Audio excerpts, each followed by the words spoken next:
Greetings, all. Shardvixen here. Oh, today is Friday. It is. I have for 2 days now been like, my skin hurts so bad and itch. All I want to do is like those bears you see rubbing up against things. It's like I'm peeking over the edge. Hello, where are you? I don't know. I'm sorry. So for until I get the other tripod out or the other camera set up.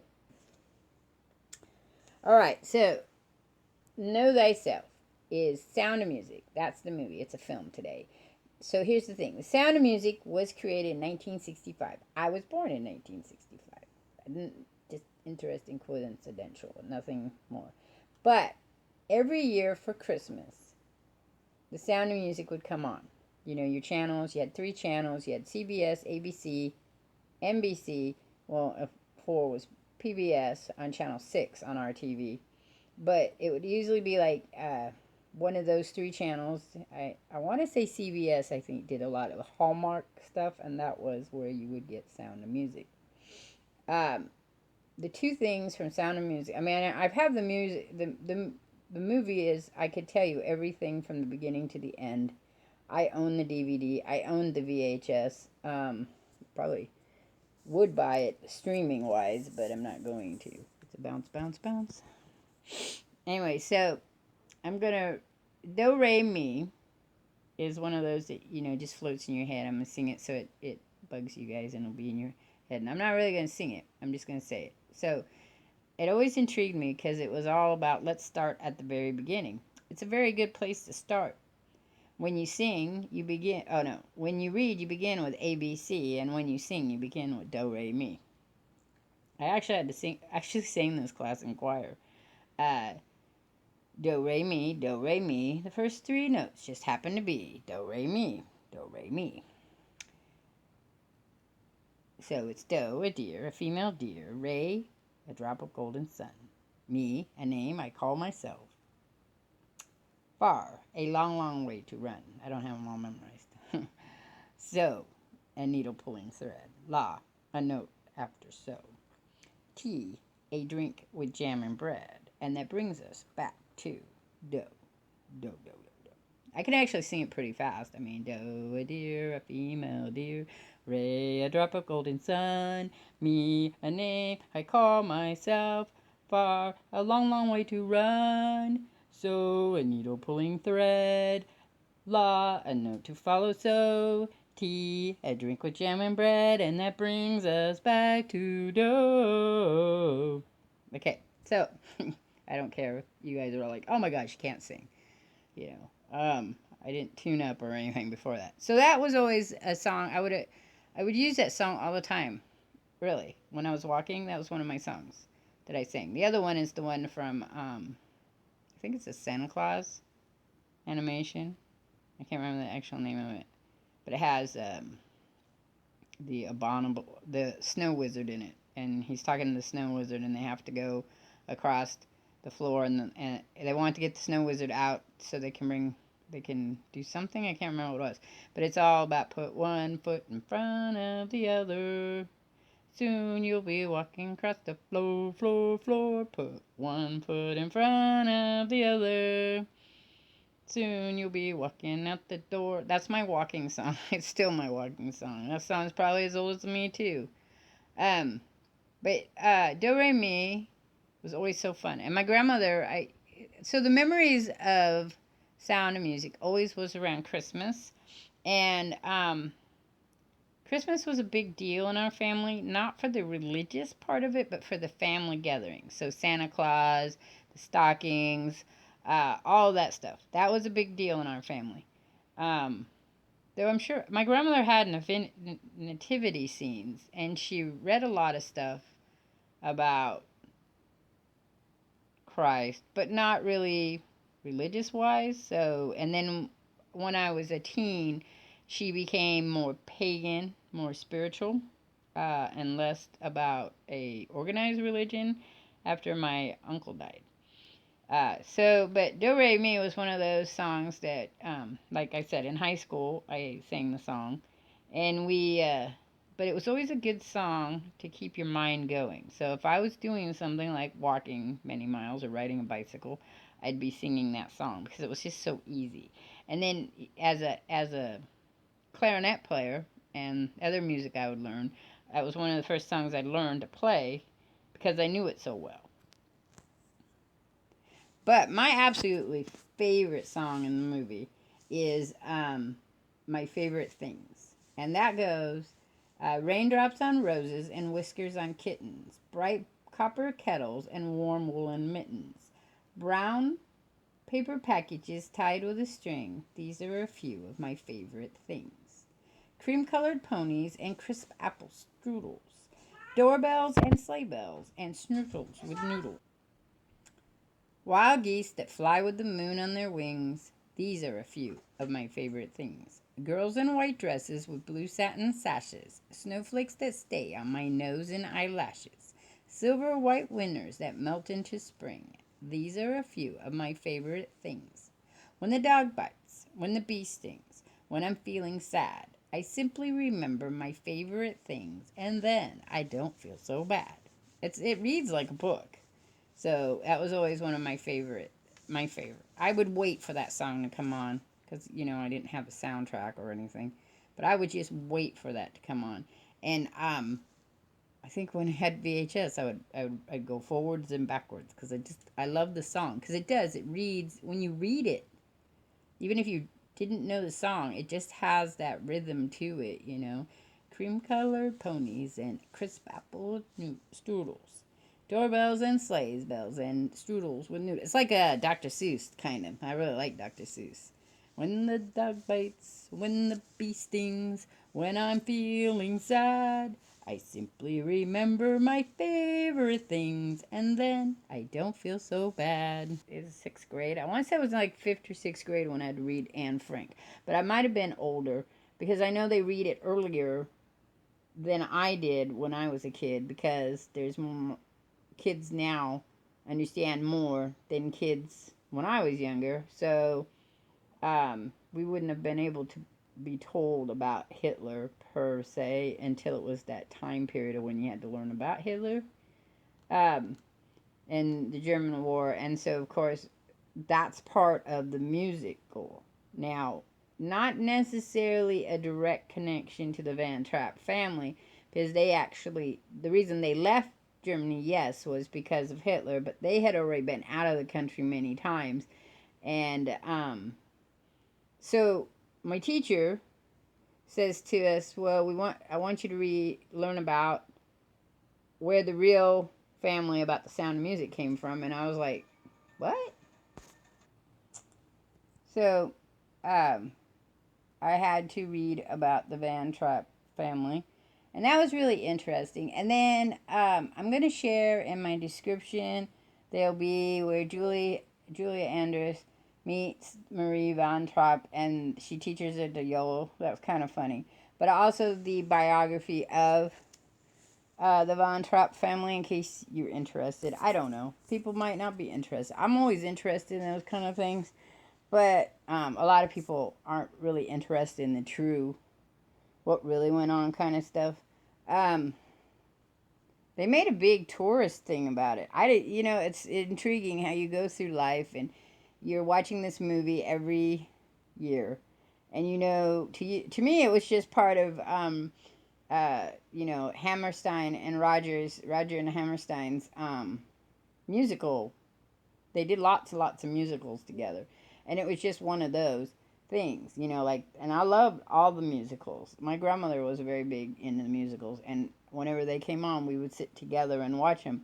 I think part of the reason I don't watch Sound of Music as much, besides the fact it's in my head from many, many years, like Wizard of Oz, is that it has such a connection to the time that I spent with my grandmother, the things that we did together, the events, and that she's gone. And so it's sad for me in a way too. She died 3 months before my son was born in 2004, and it didn't go down well because my family, as I've told you in the past, has a very hard time had a very hard time with me. I believe it's because I'm mentally ill and a girl. And they had a hard time with their own father who was mentally ill. Not a girl. I just had to say that. Anyway, and so I think that it's very easy for them to ostracize me, not on purpose, and then me to step away because it just becomes so problematic to spend time with people that ignore you. I have a hard time with that. So I slowly, after my grandmother died, I kind of I tried to make connections with my family, and it just didn't pan out well. And whenever I would reach out and try to explain to them what was going on, I was always the bad person. So at some point in time, I just, I got tired of it. I just got tired of being the bad person. And so, but in The Sound of Music, every time it would come on, I would think, even when my grandmother was alive, I wanted to call her and, talk to her. And I was I was not encouraged to. I had lived with my grandmother and my grandfather died before my daughter was born. And I always felt like they were angry at me for living there. The rest of the family was angry that I lived with my grandparents, who said it was all right. I mean, because once I got a job and I was doing stuff, I said I can move out. I paid them rent, and they said no. I didn't pay them a lot. They wouldn't let me. You know how grandparents can be. So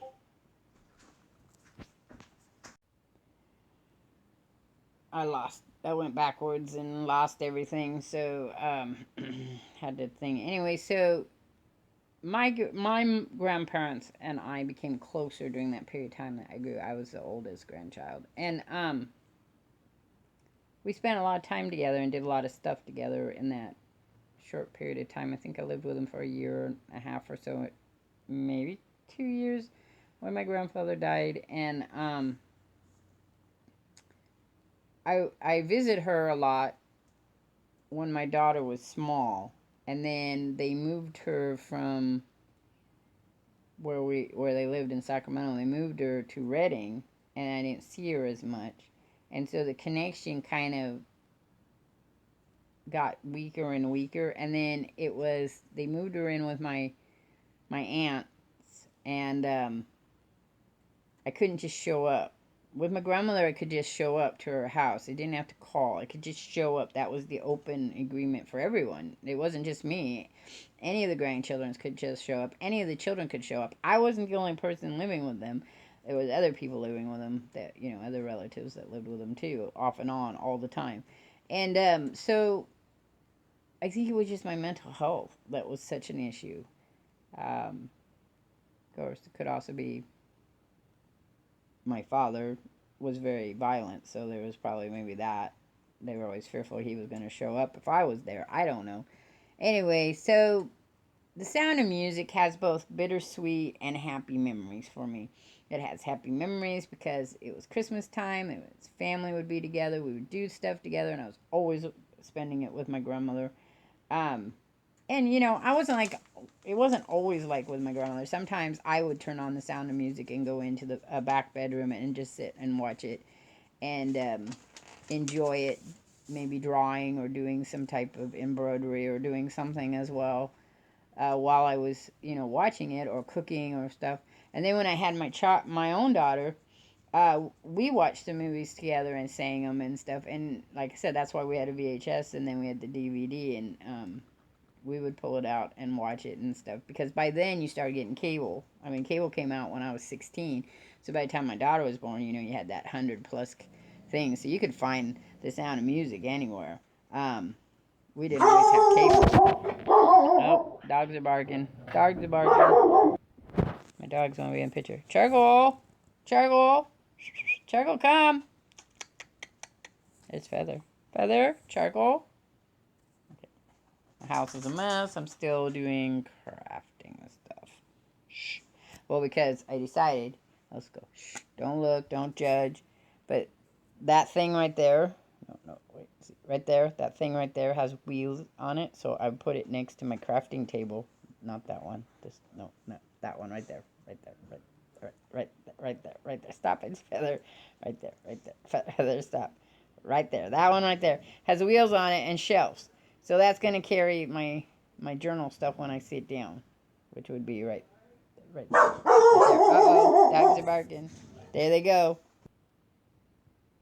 Kind of hard to do my blog today. Everybody's barking and knocking on the door and all kinds of stuff. Anyway, so I've got piles right now. So I got a pile of socks that I have to go through, and I got a pile of cutting stuff, and then I've got another bunch of piles over here, see, of cutting stuff and books and things I'm going through because I sit here and I do it. And I'm going to go through the garage soon and everything. But as far as the vlog goes about Know Thyself, it's a very simplistic, fun love story that's not, it's based on a true story, but it isn't the true story. And it's fun and interesting. And the Von Trapps themselves really were very entertaining people, and they really worked on that whole tourist thing, and they made sure they built a farm, and it became the tourist hotel, and you could go see and everything. And the three youngest children, which were the children that Mr. Von Trapp and Mrs. Von Trapp, second one, had, are still alive. I mean, of the original 7 children that were supposed to be represented in the movie, Marie, I think it was Marie, maybe it was a different one, Agnes, maybe it was Agnes, I don't know, it was one of them, lived to be 99 years old. She almost did 100 in 2014. She was born in 1914 and she died in 2014, so I'm guessing right before her 100th birthday. I mean, if you were to say all these different people that did great things, did they do something spectacularly great? I mean, they were just musicians, who then had films made from them, and then about being successful and stuff like that. And then another film made by him for the musical, and then Julie Andrews being, Mrs. Von Trapp. And I love Julie Andrews. She's one of my favorite actresses, and I've watched a lot of hers. My favorite Julie Andrews was Victoria. I like that one. And then I like The Marvelous Miss Molly or something like that. Molly Brown or something. That one was good too. And a couple of other things that she was in. Princess Diaries are pretty good too. And she just has a beautiful voice and a great acting style. I am not like other people. I'm not confused by the actor being the real person. She might be a vicious bitch. Who knows? But her acting and the kind of movie she plays in and how her presence is really fun. So as far as, like I said, as far as Know Thyself, I mean, it's just a part of my life. Like, it was there every year. I'm sure that my grandparents probably watched The Sound of Music when I was a year old or 2 years old. Well, it would have been my grandmother. And probably not my mother. She was never very much into musicals. But I'm sure that my grandmother probably was holding me and watching it every year, because my earliest memories were of it being on during Christmas, and her and I making cinnamon rolls and donuts, and because she'd make them all homemade, and Christmas cookies. She'd make the sugar cookies, and we'd roll them all out. She taught me to cook, so there's a big connection of that. Why do I like my favorite things? I think because I'm a tactile person, and the song is about tactile. I mean, you've got raindrops on roses, which are really pretty, and whiskers on kittens, because have you ever had a cat and you played with their whiskers?